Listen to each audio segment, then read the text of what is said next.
Katie Walsh. I'm a film critic here in LA. I write for the LA Times and the Tribune News Service, and I'm so glad to be here tonight to talk to the filmmaker, Ben, who you met during the intro. So please join me in welcoming Ben Hethcoat.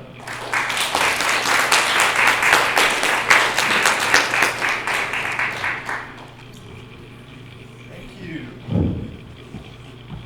There you go. Thank you guys all for staying. I know I'm super excited to talk to you and hear about the making of this film. It's such a fascinating story. So thank you for introducing us to, or introducing me at least to Dr. Noguchi.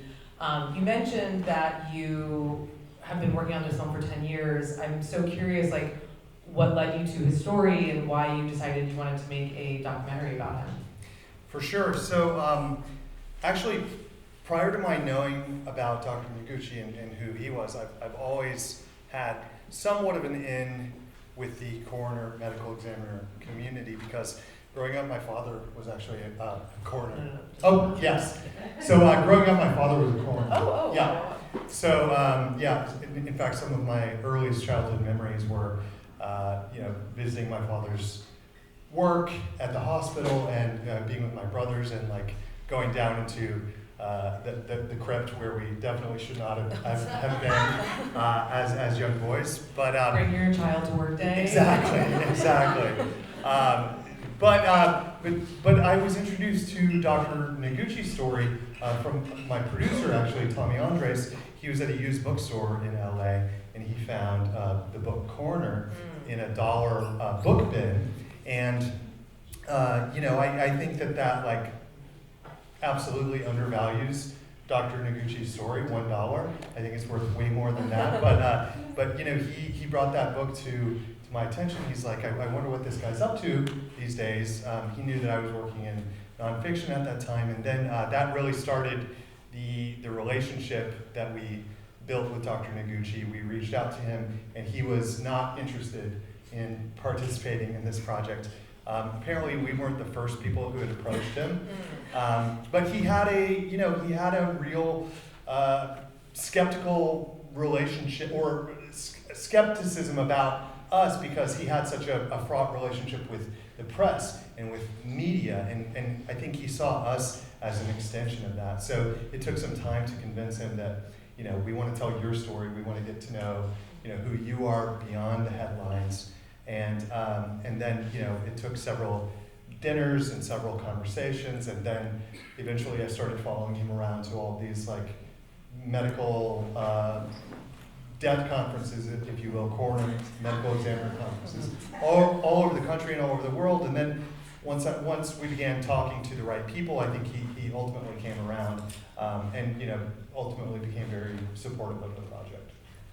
Was there one thing in particular about his story that really grasped you just like as a filmmaker and saying like there's something, I mean obviously his tenure in this period of time in Los Angeles is like so fascinating, or even just that he, Marilyn Monroe, the Manson family, Natalie Wood, all these like high profile cases, RFK, like what was it about, but was there something specifically about him that you were like, I really want to focus on him and this story, like what was it specifically? Not just that your dad was a coroner. Right, no, totally. I mean, I think I was drawn to his story for the same reasons that a lot of people might be drawn to his story, which is the celebrity aspect. And part of me thought going into this project, that maybe we would uncover something new or something that wasn't known about the mystery surrounding Natalie Wood or Marilyn Monroe or what have you. So I think I was initially drawn into that, and then the idea that Noguchi, himself was seeking his own fame or his own stardom. The idea that he was like a fame seeker, I think, and sort of maybe a problematic or interesting in my view and protagonist. I think I was drawn to that, like this, because the person that I met, and certainly the person that I got to know, was not this egomaniac. Right. But I was interested in that. Like he was criticized so much by the LA Times, and not just the LA Times, by the board of supervisors, and he was really painted as this villainous character, which I thought was interesting, and that was certainly not the person that I got to know over the course of making this film, and that I still know to this day. So that really drew me in, that and the celebrity cases. But I think over time,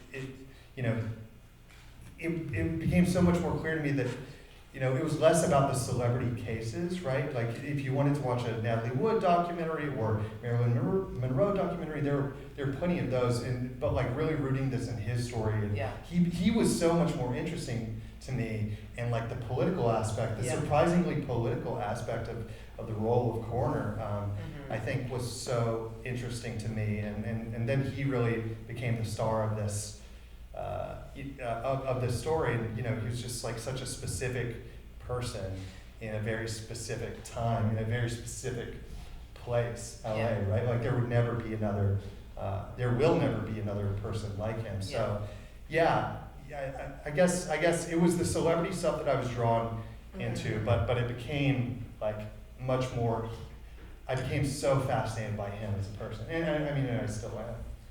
Yeah, I think just what you were speaking or saying now about the surprisingly political role of the medical examiner, I think what comes through kind of really beautifully in this story is like how he does become, I guess, a pariah or a controversial figure for saying the truth. And that is something that we're still dealing with now. That is like that dealing with truth and facts and like speaking truth to saying like this is how this beloved celebrity died, and it might not be something that you want to hear, and they have powerful allies and powerful friends, but like just the power of that. I think that there's something really you don't talk a lot about spirituality in the film, but I think at the end of the movie when he's talking about the sort of his belief in what he does as a medical examiner and as a coroner, like speaking the truth and speaking for people who can no longer do it, and saying it even though it's hard and political, like what was your sort of take on that, or like how did you want to approach that as a filmmaker? Totally, right? I mean, when the science sort of like headbutts with people's perceptions or what they want to believe about these beloved stars, how could somebody like Marilyn Monroe, who seemingly had so much, want to end her life? This is where like controversy develops. This is where some conspiracies in some cases develop when the public doesn't want to believe the science, but Dr. Noguchi, tell it like it is. Like that was his motto that he really stuck to. I love that you bring up the spiritual part of it, and like almost it being like the spiritual mission for him to sort of through these people's deaths, like just keep telling the truth, no matter what, right? Like no matter the consequence of Hollywood or the political consequences or ramifications of him getting fired, for instance, to just continue to tell the truth no matter what. I think it's a beautiful thing, and I think in some ways that could be like a part of a spiritual journey for him. Though I will say, like in practice, he is Buddhist. Okay. The film really didn't get into that. It didn't get into that, but there were some things that ultimately ended on the cutting room floor that were interesting to me, that sort of coincide with the spiritual idea. Like for instance, when Robert Kennedy, before he performed that autopsy, sometimes he would cover the faces with a towel. Dr. Noguchi was not a very emotional person. He was very much a scientist, and like bringing the emotional side out of him was one of the big challenges with crafting the film. But the fact that he would cover faces of people that he respected or admired. He admired Robert Kennedy and the Kennedy family a great deal, so he didn't want to see Kennedy's face while he was performing the autopsy, so he covered it with a towel, and he would always also bow before he performed an autopsy. And at the end, when he's standing in front of his wife's grave, which is also his grave, that's his name is on the tombstone. You can see it. If it's easy to miss, but it's Hisako Noguchi and Thomas Noguchi.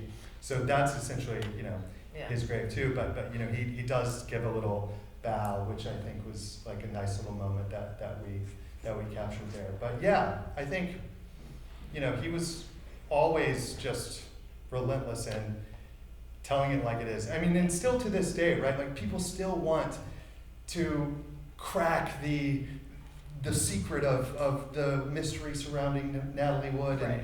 and or uncover new aspects of Kennedy or Marilyn Monroe. And Dr. Noguchi points people to the autopsy report. He's like, I stand by the autopsy report based upon the technologies and the evidence that was available to me at the time. Mm-hmm. And to this day, he stands by this. Yeah. Yeah.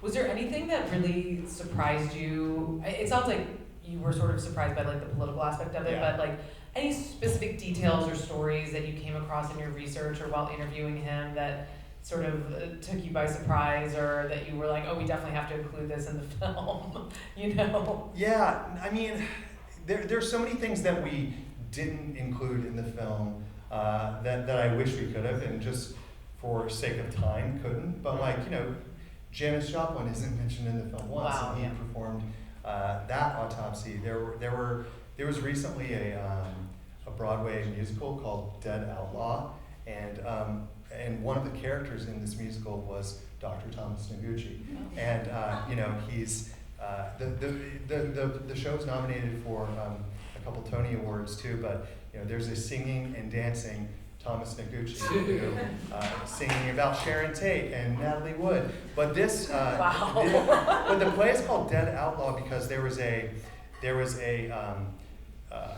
in LA there was a what people thought was a prop body, but the arm fell off of the prop body, and then there was bone and like muscle, and people realized, oh shit, this is not a prop, this is an actual human body. Was it like mummified? Yes, so it was mummified. Essentially, this body had gone around as like a sideshow act for decades and decades and decades, and then its final stop was in Los Angeles, and the musical goes into all the details. But but Dr. Noguchi ended up performing the autopsy of this mummified body, and what he. After he performed the autopsy and identified the age, and they helped identify who the body belonged to, and there were no family members, but Dr. Noguchi said, before he did the autopsy, he said, I'll do the autopsy on one condition, that afterwards we bury the body 6 feet under cement so that the body is no longer disturbed by anyone else. So I would say it was more about like the stories that we couldn't include. Yeah. Though through the course of the research and the archival discovery, I went through boxes and boxes of letters that constituents wrote to the Board of Supervisors, because I went through Ed Edelman and Supervisor Hahn's archives, as well as Dr. Noguchi's archives, but constituents wrote letters, many letters in support of Dr. Noguchi, and that's where I found the letter that George Takei had written, and he was outraged that Noguchi was being treated this way.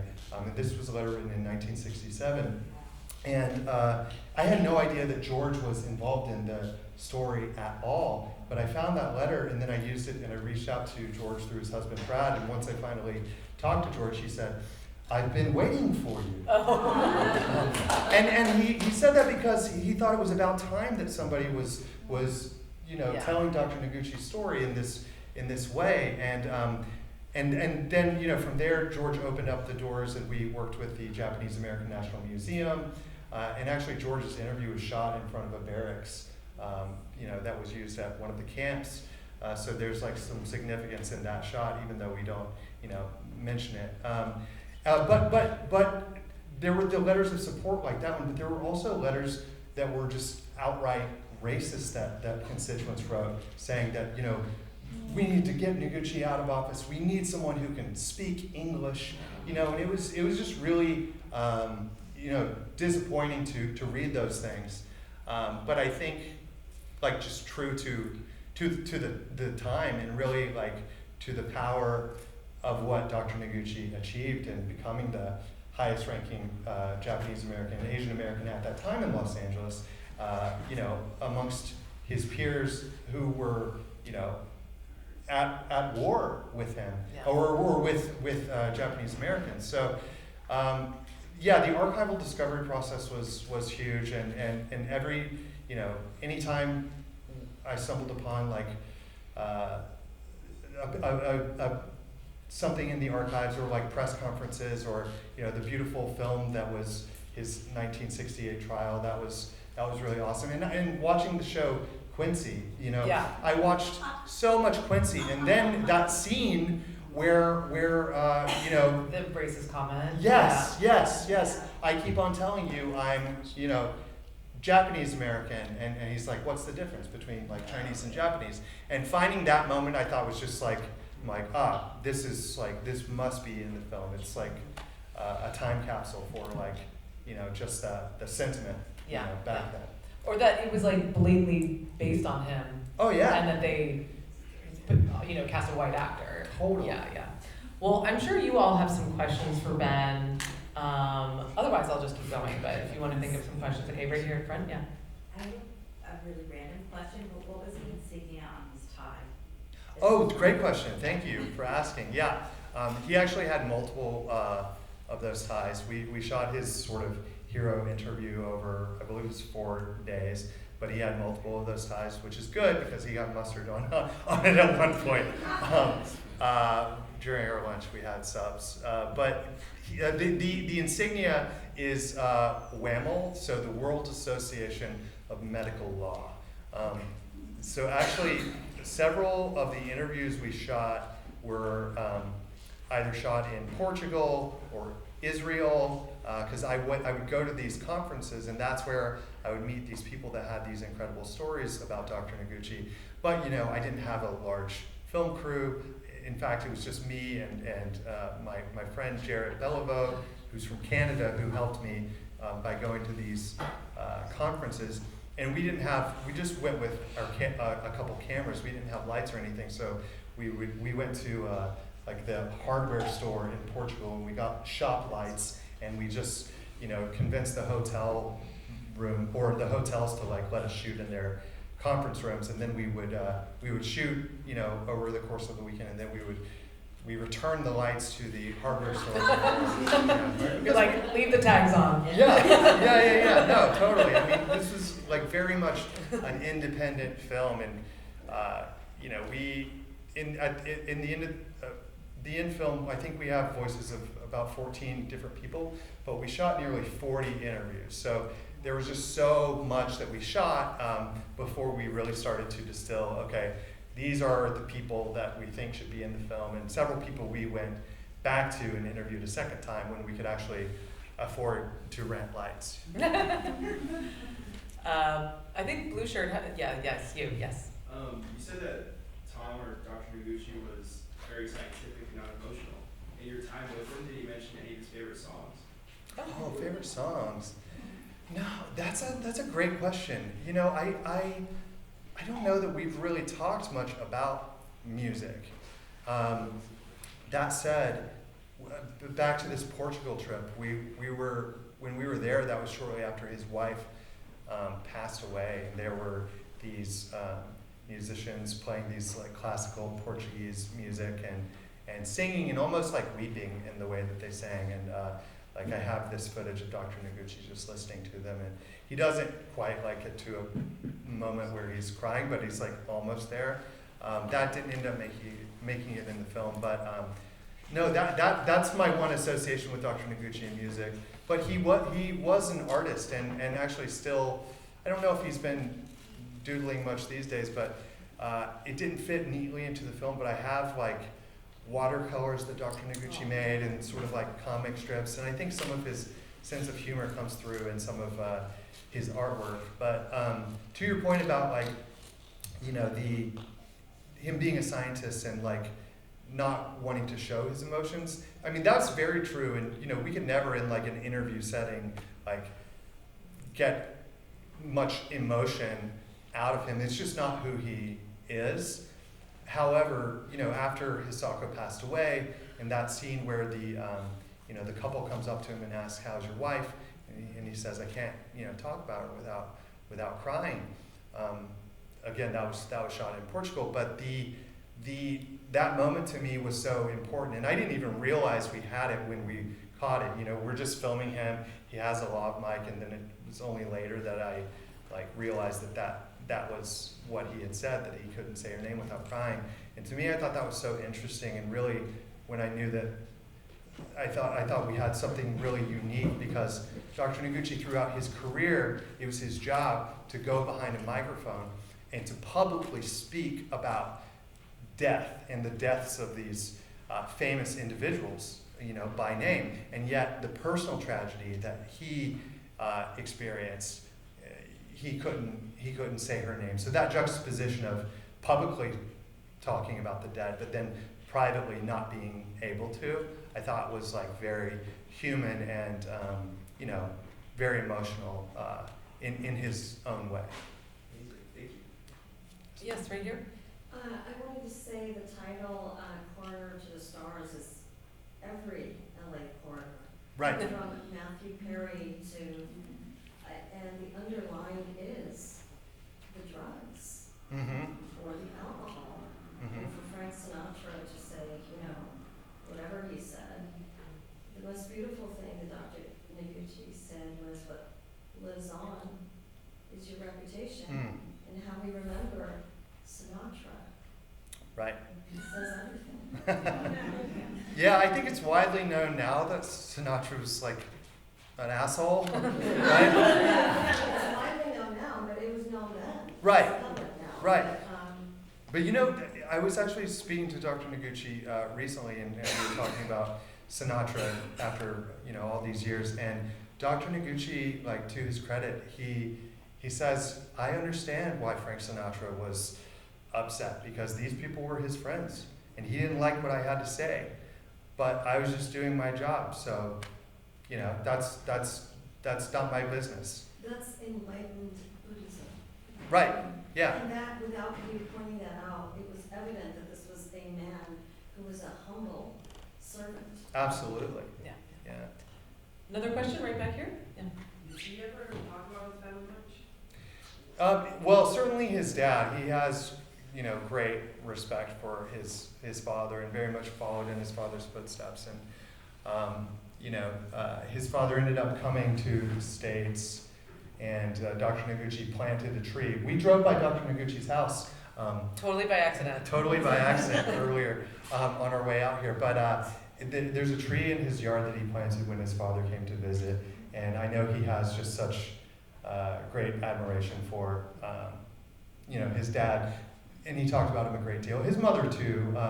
His siblings less so, but Dr. Noguchi never had any children of his own. So in the film, we have the voice of Misako Easton, and she's the one who mentions that after these trials they would come home and they couldn't eat because it was just so hard on Mrs. Noguchi.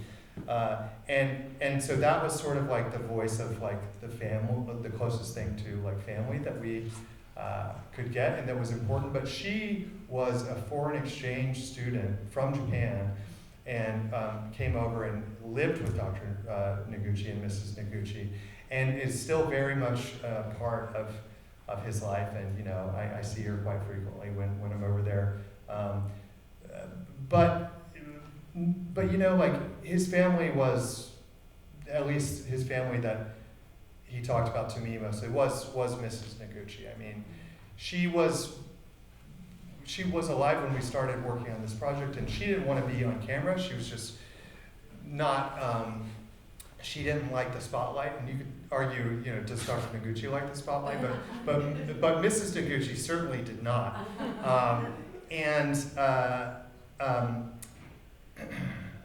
Anyway,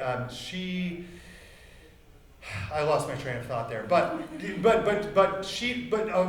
she was his strongest supporter. And the letters that she wrote, though, in defense of Dr. Noguchi, and just how outraged she was at the way that he was being treated. Like she was a very, even though she was a quiet person in real life, she was such a very vocal advocate for him in standing up for him, even when he couldn't do it himself and when he wouldn't do it himself. I mean, he had written his resignation. We didn't spend too much time getting into the weeds of it, but he had essentially written his resignation letter and had turned that in, and she made him reverse that, and she made him stand up for himself in a way that he wouldn't have done without her. So certainly he had great respect and admiration for her, and still does, and he still talks about her. Yeah. Question right here? Yes, thank you. There is a really strong social and racial justice element to this documentary that surprised me, because I didn't come in thinking that I was going to hear about that part, and kind of this piggybacks off what you were saying about his wife. Were you surprised as the story unfolded that this came up? And then the follow-up question is, does Dr. Noguchi himself see himself as this pioneer of really, addressing that he was himself a heroic figure for the Asian American, for the Japanese American community? I feel like I could be playing this documentary in my Asian American studies courses. Oh, absolutely. And it wasn't marketed that way, so this is amazing. Right. No, I think with the, with our modern lens, I think we can certainly look back at it, and it seems so obvious that race was such an important part of this story and an important component in this story, right? Like, you see the board of supervisors, these, white men, these like good old boys, and Dr. Noguchi did not fit into this mold of the leader that they wanted, right? And then reading these letters and that were so racist, and I think it's certainly clear that race was a huge factor in his in the critique that he was receiving, and really just them coming after him. But Dr. Noguchi himself didn't, especially at that time, but even to this day a little bit, doesn't really highlight that aspect, because at the time he wanted so much to be considered American, that he wanted first to be thought of as an American before Japanese or anything American.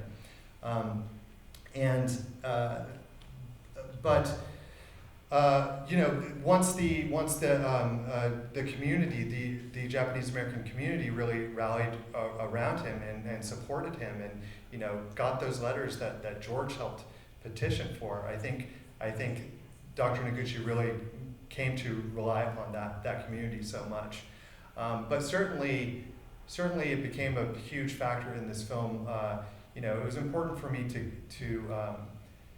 my editor, Keita Adino, he's Japanese, and he did such a brilliant job like bringing the story together in a way that I was personally just sort of lost with, years and years worth of footage and archival and interviews, and he really helped synthesize the story and certainly brought out these elements to the story, race being a huge one of them, that he could do in a much more eloquent way than I would be capable of. And getting George involved, that led us to be sponsored by the Japanese American National Museum, and that opened up doors. And but yeah, I think, and to this day, he certainly is involved with both forensic communities, but also Japanese American communities as well. And I think he doesn't like to think of himself as being so much of a pioneer of anything. He's very humble, believe it or not, despite writing books and identifying himself as the coroner to the stars, or having a cooking show. He's a very, very humble person. So he just speaks in terms of doing his job and doing what he thought was right, and presenting the facts and telling it like it is. But I mean, I certainly think he was a hero, an American hero, a Japanese American hero, and a pioneer both for Asian Americans, but a pioneer also for forensics, and a pioneer really for the truth when the truth is not convenient, never backing down from the truth. I think we can do one or two more questions. Yeah, right there in the back. Yes, two quick questions. The first one, Dr. Noguchi, I think, turns 100 in January. So he's Yes. 99 and a half. Does he, like, sporadically, due to his age, but ever attend any, like, events in the year? Or is he invited as a guest? Say anything, does he go out anymore? Is he just, and then secondly, Dr. Cyril Wecht, I met him years ago at a conference. Where did you catch him, at his Pennsylvania offices, or did you meet him at a conference? Because what he said was very critical about how the John Kennedy autopsy versus the Robert Kennedy autopsy, day and night difference, and how he helped advise on that. So just curious as to. Yes, so absolutely. To your first point, Dr. Noguchi does turn 100 in January, and you know, we were talking about this earlier, but you know, one thing that Dr. Noguchi told me once was, you know, that because he's an expert in death, that also makes him an expert in life and living, right? Like he's seen how people have come to pass suddenly and unexpectedly, and I think it makes him extra cautious. He's still very, very active. He got back from Japan about a month ago, and the first thing he told me when he got back from Japan was how he's looking forward to going to Germany next year. And as if I didn't believe it, he pulled out for me his pocket English to German dictionary because he's brushing up on his German. He has never retired. In fact, he still has his medical license. In order to keep your medical license, you have to get so many in-person hours by going to different conferences every year. So he attends the National Association of Medical Examiner conference every year, and he also tries to attend the World Association of Medical Law annual congress. So he's very active, and I think that's part of what keeps him alive, is that he has these events that he's always looking forward to, right? Every year he knows he's going to see his friends and his colleagues, and he goes to these events, and he's not just a figurehead. He's not just, you know, a person getting photos with folks, though he does do that. He does selfies with folks. He's very active in these meetings. He's contributing to the conversations. He's participating. He's putting together PowerPoints and slideshows. It's really remarkable. It's really inspiring. And to the Cyril Wecht point, I'm really glad you mentioned Cyril Wecht. I had the great pleasure of screening last week in Pittsburgh at the Harris Theater, and there were people that knew Cyril Wecht that came out, people that you know, there was one gentleman who Cyril Wecht had performed the autopsy on his father, so he was telling me about that. Cyril Wecht did pass away, but he was such an interesting, vibrant character, and really like a best friend to one of Dr. Noguchi's best friends. I would say his lawyer, Godfrey Isaac, and Cyril Wecht were such close friends. But we shot the first there are two backdrops for Cyril Wecht. One of them that looks sort of not great was in one of those conference rooms in Portugal with the shot light.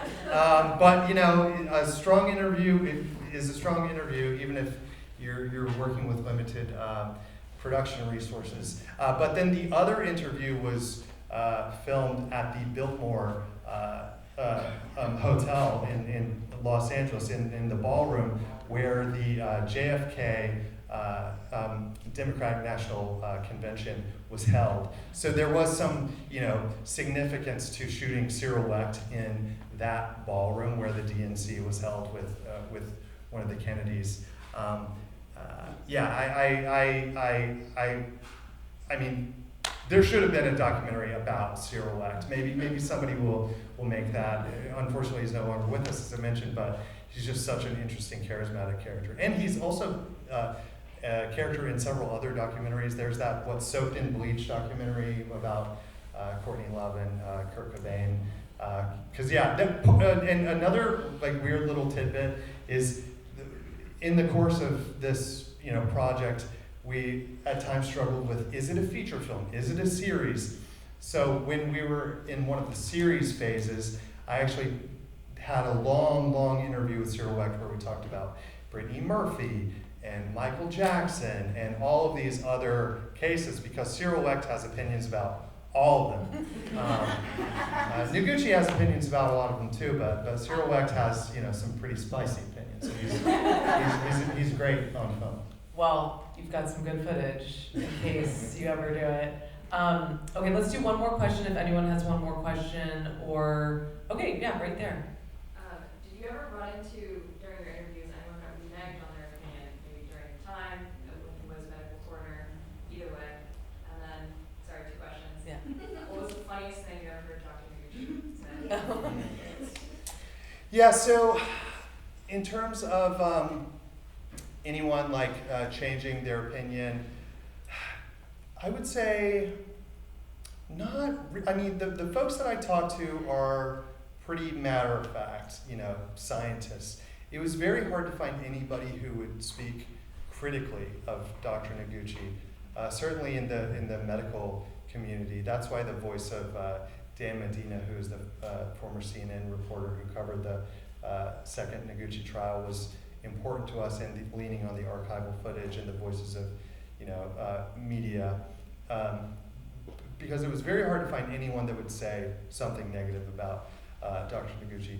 That said, I did try to speak with Supervisor Pete Shabaram, who is the very loud voice against Dr. Noguchi. I say that in the narrative version of this film, which I hope one day gets made. Not by me. I've spent enough time working on Dr. Noguchi, but I'm happy to be a resource. Yeah. But in the narrative version of this film, Pete Shabaram would be played by Josh Brolin, right? Yeah. No question. Yeah. It's just perfect, But Pete Shabaram was a former football player. Anyway, NFL player. I got a hold of Pete Shabaram because he was alive, and I gave him this big pitch about being in the film and why his voice was so important. And afterwards, after I got through this long-winded pitch, there's a moment of silence, and he said, "Why the fuck would I want to do that?" I think he knew he was going to be a villain in the story, but goddamn, I really needed that villain. He was thinking about the reputation. Yeah. So we didn't get Pete Shabaram. And then as far as the